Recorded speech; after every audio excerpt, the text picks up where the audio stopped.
As Europe faces growing geopolitical tensions, the balance between defense spending and green energy investments has become a crucial debate. While the EU pours billions into renewable energy, electric vehicles and infrastructure, some argue that these funds could instead bolster military capabilities. Welcome to Riks Europe, Björn Lomborg, author of Best Things First, False Alarm and Sceptical Environmentalist, and visiting fellow at Stanford University Hoover Institution. Hi, it's good to be here.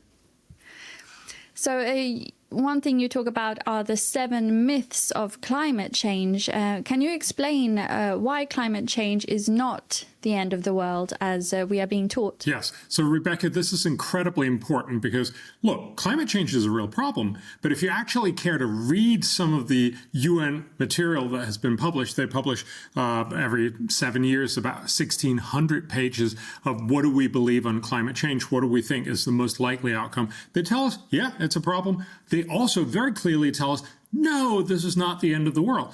And the end of the world makes it impossible for us to have good conversations. If you think this is the end of the world, if you think this is a meteor hurtling towards Earth, nothing else matters. But the reality is, climate change is a problem, one of many in the 21st century that we need to fix. So just to give you a sense of some of these things that we're being told, we're being told that there's more and more fire in the world. No, we have NASA satellites covering the Earth 24/7 since the late 1990s. And since then, the amount of area that has burned on the planet each year has declined by about 1/4. We're not seeing more and more fire. We're actually seeing less. We're being told that extreme weather kills more and more people. No, we actually have good data for at least 100 years. It used to be in the 1920s, on average, every year, about 500,000 people died from floods, drought, storms, and wildfire. Today, that number is down below 10,000 people. It's been reduced by 98%. Again, none of this means that there's no climate problem, but it simply means that it's not this dramatic end of the world kind of thing that we think. And that, of course, means we can now start having a sensible conversation about, so what should we do about it?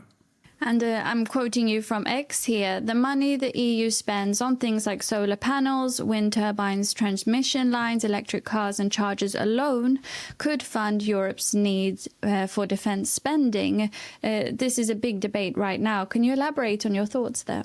Yeah. So everybody's realizing Europe needs to spend a lot more on defense. And we also are spending an enormous amount of money pretty badly on climate policy, partly because we're worried, as we just talked about. So the reality is, last year, according to the Bloomberg New Energy Finance, the EU spent 367 billion euros on all those things that you talked about.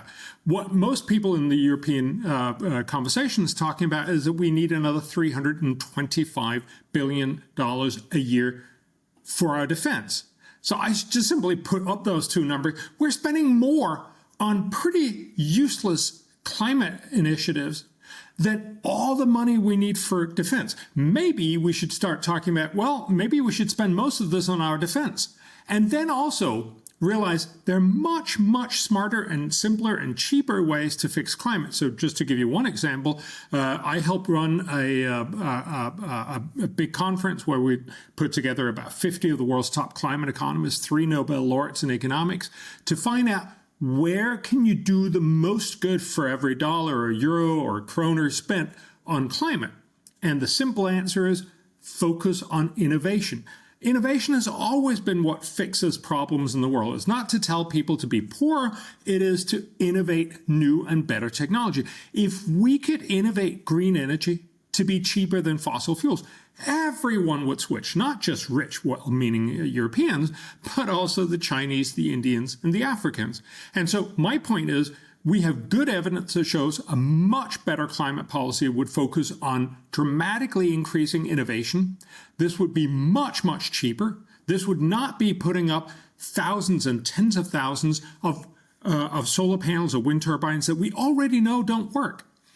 It would instead be to focus on getting the next generations of green energy technology. That could be fourth generation nuclear. It could also be solar with lots and lots of batteries and lots of other opportunities.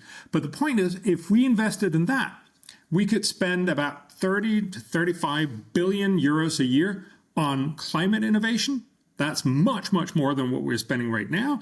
And it would leave beside the entire funding for the defense needs that Europe has. So I'm simply saying, stop wasting 367 billion euros on bad climate policy, spend it smarter. You can also spend much less, and that actually leaves up more than 325 billion euros a year for defense, which is exactly what everybody is talking about. So there's the money, and we could do smarter in climate at the same time. So do you think that prioritizing green energy investments over defense could pose a threat to the EU in the future?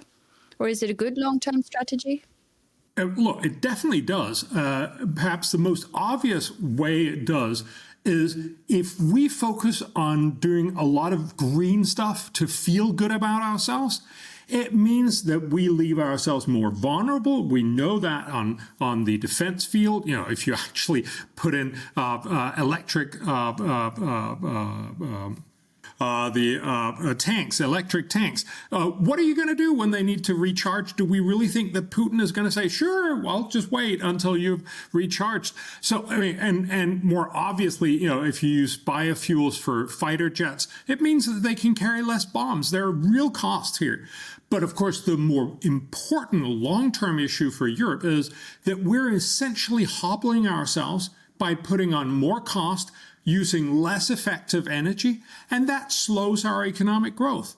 A Europe that grows less than everyone else around the world will eventually be an impoverished Europe.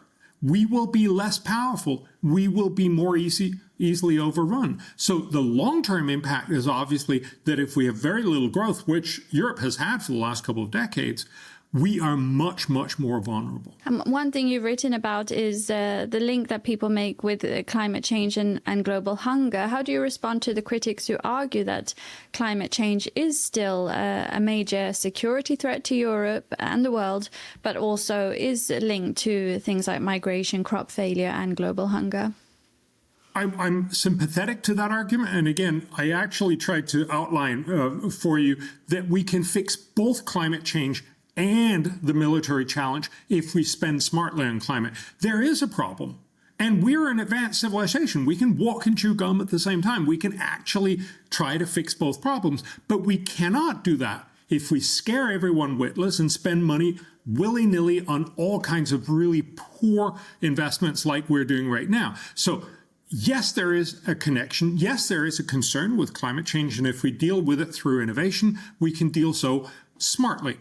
But when people worry about all these things, just like we talked about with fire and many of these other things, the people dying from climate-related disasters, when people talk about hunger, yes, climate change will make it slightly harder to produce food, which doesn't mean we'll produce less food, but it means that farmers will have to adjust and adapt a little more, and that has real costs.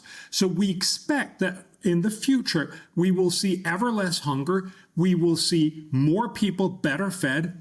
But because of climate change, it will go slightly slower. So the progress will be slightly slower. That's still a problem. And that's one of the reasons why we should be concerned about climate change and we should spend smartly on climate change. But right now, that's not what we're doing. We're spending stupidly and incredibly costly on things that will have very little impact even in 100 years. So yes, there's a problem. We're smart enough to deal with both problems, but only if we do this smartly. And that means not spending a lot of money badly. You've written the Sceptical Environmentalist, and I know that you've received criticism as well and been called all sorts of negative things. And, you know, in today's debates that are very rigid, you are either a friend of the environment and climate change or you are against these policies. So how are you able to sort of tie together the two?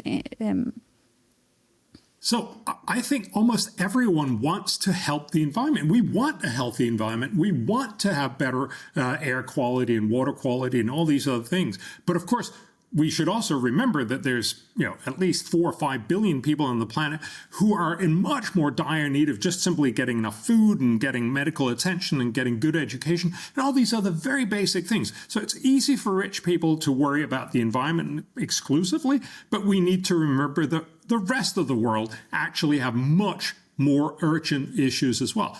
We can, again, we're a smart civilization, we can actually handle a lot of different things, but only if we deal with these problems sensibly. And so when you're asking, can you be for and against? Well, I'm not against the environment. I'm against the way that we've made environment into this feel-good exercise. A lot of environment has become this, no, I have to feel good inside. That's a terrible way to make your analysis. You should be focusing on policies that will actually do good, policies that are incredibly effective, policies that spend tax dollars as tax kroners or tax euros in the most effective way. So I'm skeptical of the way that a lot of the environment is being presented as this end of the world, spend all the money that's necessary and give me all your money. That's not the right way to do it. We should be spending smarter, so that we can also spend on all these other issues, so we can both have a good environment and defend ourselves and have enough food for kids in the developing world. And you mentioned this climate apocalypse, but at the same time that we should fight climate change. What is, to sum it up, what is the direction that we should be taking that we aren't taking now? So right now, we're either incredibly scared about climate change and think we need to spend a lot of money on fixing this one problem and sort of ignoring everything else. Or, as you pointed out, a lot of other people on the other side are just saying, oh, ignore all that crap with the environment and just worry about, defense or something. That's no way to deal with issues one way or the other. There are a lot of different challenges. Climate is one. It's not the end of the world kind of thing, but it is an important problem. Likewise, certainly, defense is a huge problem. And again, for many other people on the planet, lots of other problems like these very, very simple things like getting enough food and making sure your kids don't die from easily curable infectious diseases. We need to be able to do all of this, and we can only do that if we're smart. On climate, that means stop buying lots of wind turbines that currently don't work and just simply make electricity more expensive. Instead, focus on making new energy breakthroughs so that eventually the next generations of green energy will be so cheap everyone will want them. If we could make, and I'm just saying this as an example, I don't necessarily believe this is going to work, but fourth generation nuclear is being marketed as this opportunity where we can get incredibly safe and incredibly cheap green electricity. That'd be amazing if this is true. We should certainly be funding the exercises to make sure that we've investigated whether that's possible. If it is, that would fix most of our problems because we'd have cheap green energy. Everyone would buy it, not just rich, well-meaning people here in Sweden, but crucially also people in China, India, and Africa. And that's what's going to solve climate. If we do that smartly and cheaply, we'll have enough resources to deal with all the other issues as well. Thank you very much, Björn Lomborg, author of Best Things First, False Alarm, and Sceptical Environmentalist, and visiting fellow at Stanford University Hoover Institution. Thank you. Great to talk to you. And thank you for watching Riks Europe.